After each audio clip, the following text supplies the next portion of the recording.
വളരെയധികം സന്തോഷമാണ്. കാരണം വെച്ചാൽ അവാർഡ് എന്ന് പറയുന്നത് ഒരു അർഹതപ്പെട്ട സംഭവമാണ്. മനസ്സിലാക്കി കളഞ്ഞല്ല പിന്നെ. അപ്പൊ ലാൽ അതിന് അർഹതപ്പെട്ട ആള് തന്നെയാണ്. ആണോ? ഭയങ്കര. അപ്പോ എന്റെ കൂട്ടത്തിൽ എത്രയോ ഞങ്ങൾ ആദ്യകാലം മുതൽ എത്രയോ പടങ്ങൾ ഒരുമിച്ച് ചെയ്ത ആളാണ്. ആര് പറയുന്നു? ഞാൻ കേട്ടിട്ടില്ലല്ലോ. അസൂയ കൊണ്ട് പലരും പറയാറില്ല, അതുകൊണ്ട് ഞാൻ സ്വയം പറയുന്നു. അപ്പൊ നമ്മുടെ കൂട്ടത്തിലുള്ള ഒരാളിങ്ങനെ ദാദാ സാഹിബ് ഫാൽക്കെ അവാർഡ് കിട്ടുക എന്നൊക്കെ പറഞ്ഞ ഇറ്റ് ഈസ് സംതിങ്.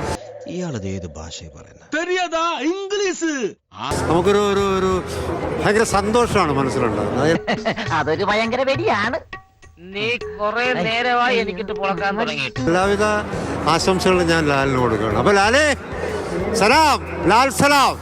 ഓരെ പറ്റി ലാൽ സലാം ഒരു പടമുണ്ട് കേട്ടോ. അതുകൊണ്ടാണ് ലാൽ സലാം. എനിക്ക് തോന്നിയെന്നു, അല്ലാതെ ഇങ്ങനെയൊന്നും പറയാൻ പറ്റില്ല.